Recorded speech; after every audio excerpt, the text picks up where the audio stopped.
Howdy, comrades. Long time no see. Been a while since I recorded anything, but there's a lot of stuff going on, in the world, and this is kind of sort of what I would like to address right now. Unfortunately, there's a lot of very concerning news coming from Eastern Europe right now, as far as everything going on between Russia and Ukraine, as well as very concerning news coming from the East, surrounding Chinese imperialism and Taiwan. This is something to be concerned about. Both of these situations are something to be incredibly concerned about. You also never know as far as what's going on in the Middle East, because there's also a lot of potential for conflict there. It's a very, very difficult and stressful time we live in right now. I believe I might have said something about this before. What concerns me a lot is the fact that there is no major push for an organized international peace movement. There's a difference. There's a very big difference between utopian, abstract, idealistic pacifism and genuine stride towards peace. I am a working class man. I have nothing to sell but my labor. And the majority of the people in this world are people like you and me. We have nothing to sell but our labor. Right now, we're living through this difficult time where capitalism is stagnating.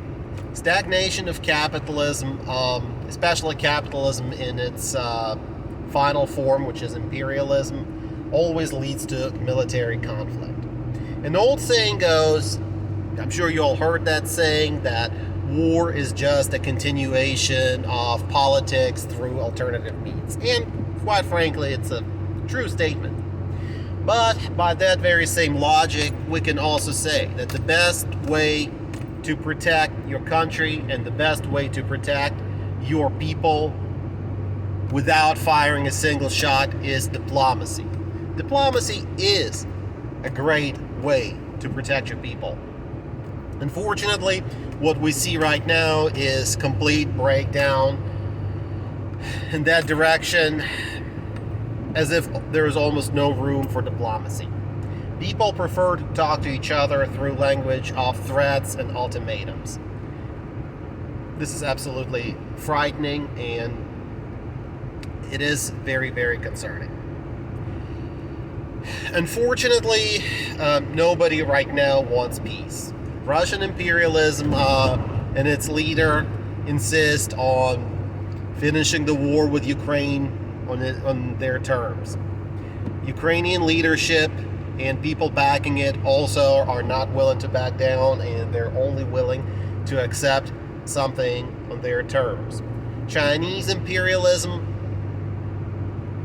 seems to be very much hell-bent on getting stuff on their terms, as well as our own domestic U.S. imperialism, not willing to back down and only insisting on having stuff their way.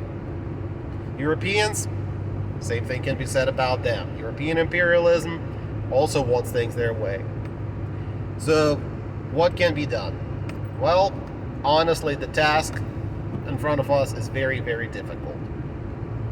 Unfortunately, a lot of people in many countries today are seriously affected by these chauvinistic, nationalistic attitudes. The fumes of nationalism are really getting to them, and they cannot see that eventually they might be next. They might be next to be drafted.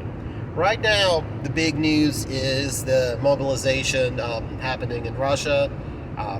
Honestly, this is something that's probably going to be done half-assishly, just like everything Putin's regime is doing. They'll find a way to screw it up, because they've been working very hard on destroying and dismantling Soviet system of national defense, just like they screwed everything up in terms of industrial production, in terms of agriculture. They're going to screw it up too, and most of the people they're calling to arms are going to be cannon fodder. There have been a lot of protests there. I'm sure as many of you might have seen the news, and hundreds of people have been arrested. Some people took to the streets, unfortunately only after seeing how far things have gotten, while many, they already have seen what's been going on and where things are headed, but over there right now, it's very, very hard to go and protest because of strict legal penalties. You can lose your job and actually get up to 15 years in prison for protesting. So definitely a very, very difficult and complicated situation. Point is, let's not wait. Let's not wait till something like draft or, God forbid, something worse is knocking on our door. It's time to talk about peace, and it's time to talk about diplomacy, and it's time to talk about organizing. Because honestly, what else can we do? What else can we do right now?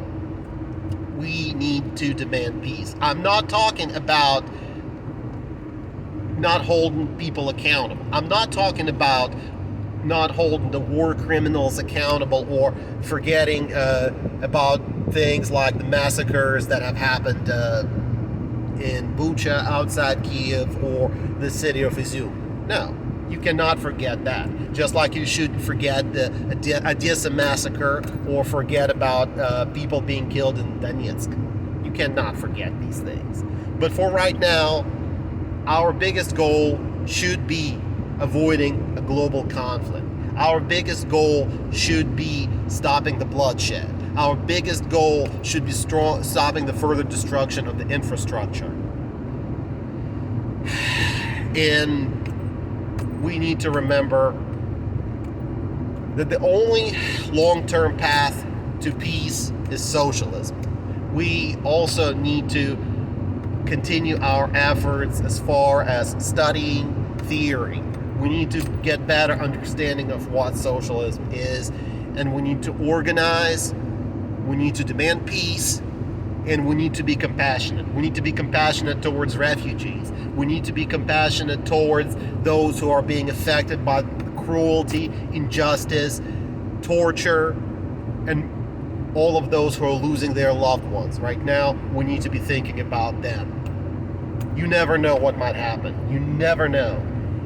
In case of a big global stand-up, sorry, I don't think there's going to be a situation where many of us can just sit there and wait it out. We're all going to be affected one way or the other. It is time to think about what we can do and in which way we can partake in our fight for peace. Talk to your friends. Talk to your neighbors. Do your own research. Stay on top of what's going on in the news. Peace is what we need. When capitalists and imperialists are fighting each other, they're not going to be the ones going to do all the fighting. They're not going to be sending their children there. It's going to be us and our children. This needs to stop. Peace is the only answer. Socialism is what we should be striving for. We need peace. Thank you, comrades, and I wish peace to everybody. Thank you.